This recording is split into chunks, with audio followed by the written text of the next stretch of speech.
leaders of the National Prayer Breakfast Foundation, the Honorable Zach Wamp, and the Honorable Jim Swadley, Governor Glenn Youngkin, and First Lady of Virginia. I want also to recognize Grace and Senator Bill Nelson, our dear friends who may not be here in the room,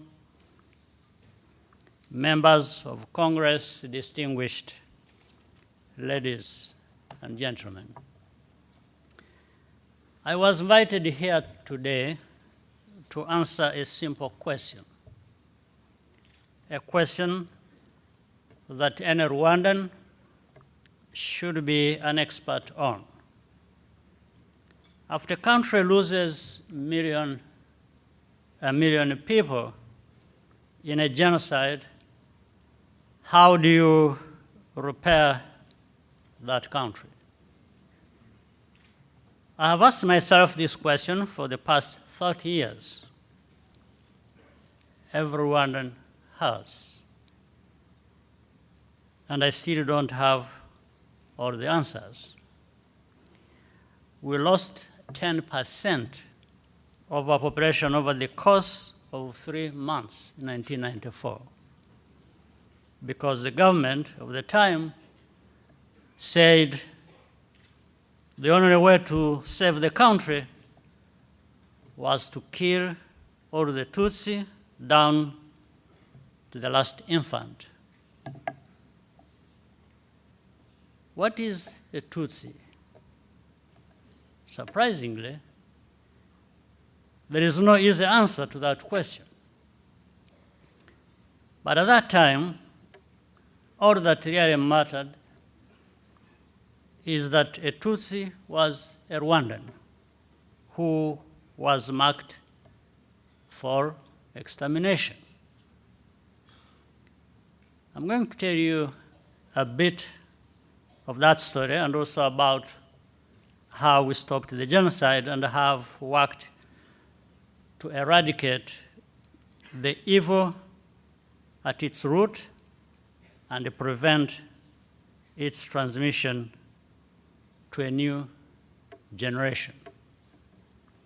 Today, against all odds, our country is peaceful, flourishing, entrepreneurial, and most importantly, united.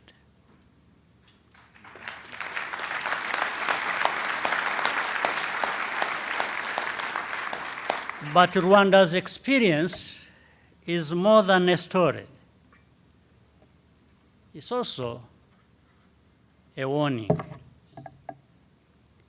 A warning about what happens when we allow hatred to triumph over humanity.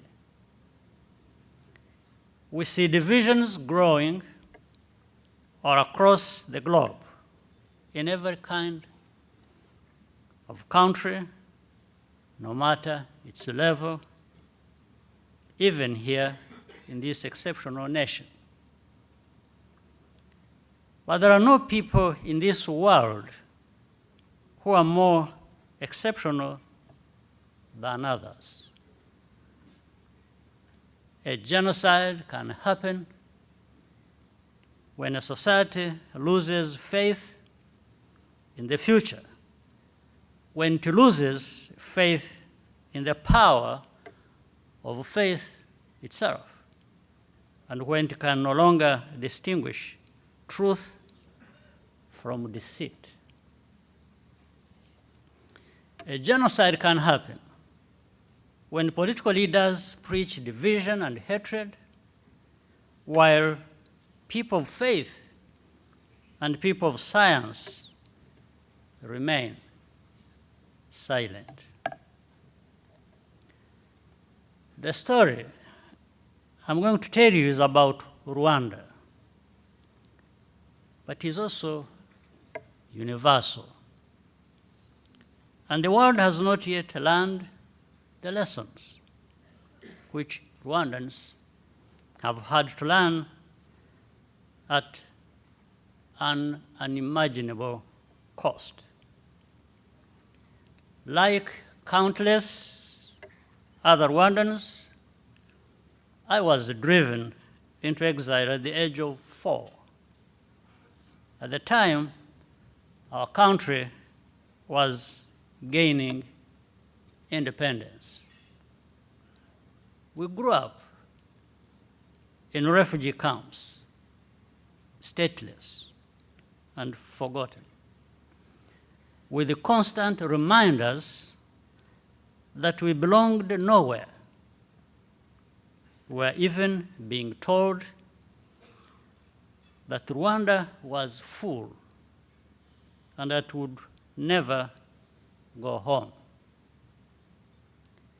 Within Rwanda, discrimination against Tutsi became official policy against the backdrop of total indifference from the international community. And that included, I'm sorry to say, the endorsement of church leaders in Rwanda, with a few exceptions. In 1990, we took our destiny into our own hands and moved to liberate Rwanda from ethnic dictatorship and recreated a homeland for all Rwandans without distinction. Incidentally, Congressman Slattery, at that moment, I happened to be in your beautiful state of Kansas, studying at Fort Leavenworth as an officer in the Ugandan Army. I immediately left the course to join the struggle. And from that moment onwards, as a Rwandan military officer serving my homeland. In April 1994, just as the peace agreement was about to be implemented, extremist radicals reacted with a final solution to kill all Tutsi and mobilized the population to carry it out.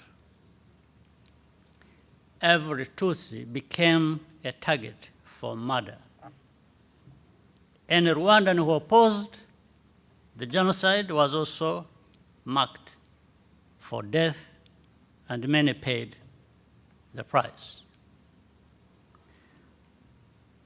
By July 1994, our forces had stopped the genocide, but not before 1 million Rwandans lost their lives. Almost every Rwandan was displaced and bereaved. Our public institutions were destroyed, the harvest was ruined, and there was no money to rebuild. We were even expected to repay the money the genocidal government had borrowed to purchase machetes and guns. The desire for retribution was huge. As the commander, to keep my own emotions in check, I had to order my officers at a certain point to stop showing me the mass graves. We could not allow people to take justice into their own hands. We had to break the cycle of violence and convert the urge for vengeance into a national program of unity and reconciliation. But reconciliation itself comes with a cost, which is why it is often so difficult to achieve. Hundreds of thousands of people deserved to go to jail for life or even hanged by any measure of justice. But we had to find a way to repair those people and make them part of society again. We abolished the death penalty. We therefore had to ask the survivors of genocide for the impossible in order to restore our nation, to swallow their anger and bitterness, to live together again with those who they had watched murder their loved ones as their own children flourished. I could not ask anything of the perpetrators. Only the survivors had something left to give: their forgiveness. We had turned the corner in Rwanda, but the same ideology that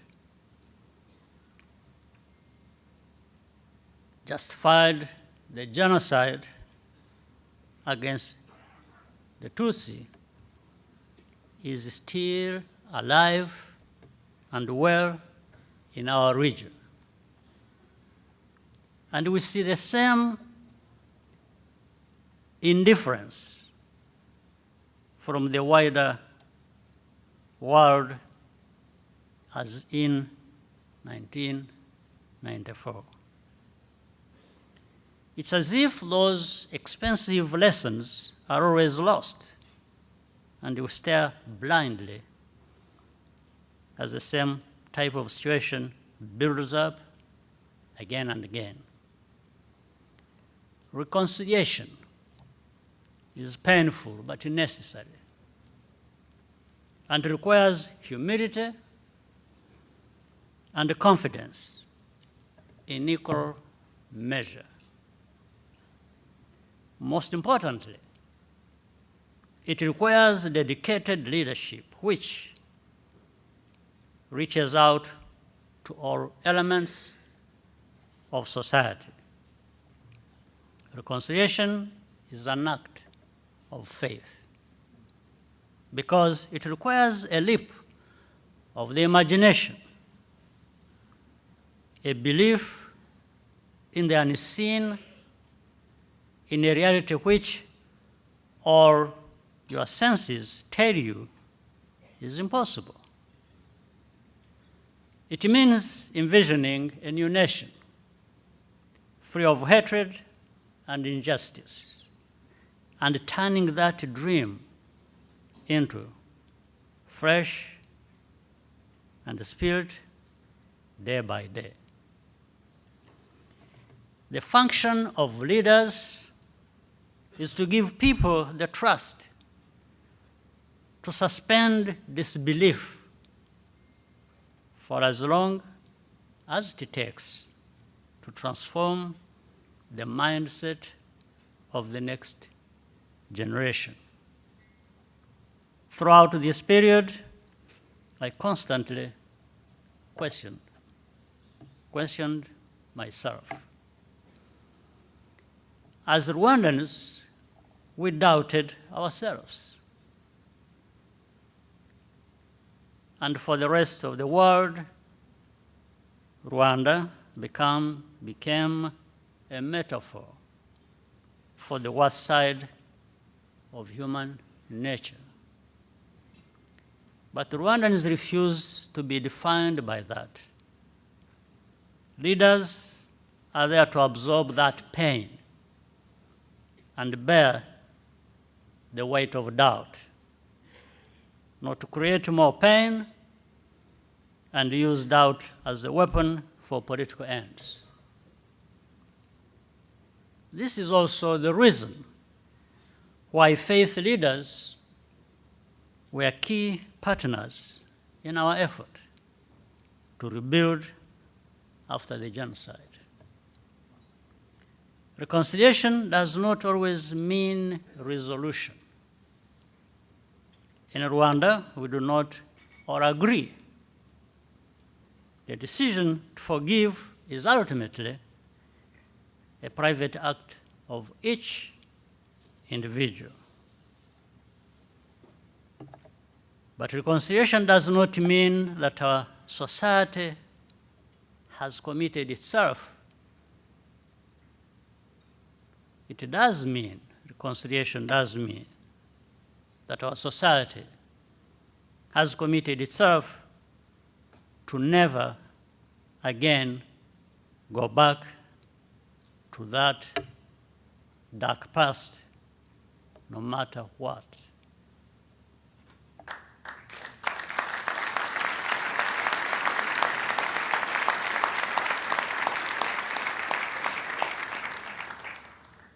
Healthy nations are those where we always strive to put the politics of unity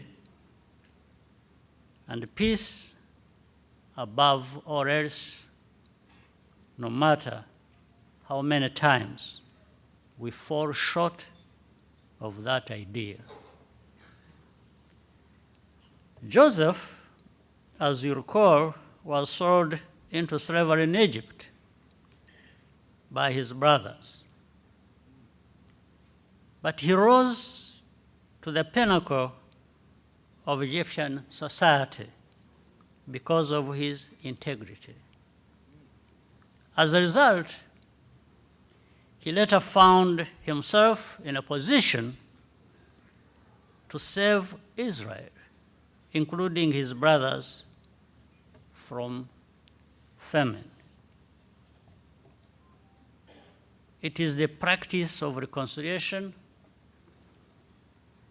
in matters large and small, which creates and recreates healthy nations and turns strangers and enemies into a family of citizens. That is Rwanda's constant work today and every day. I thank you all so very much for your listening.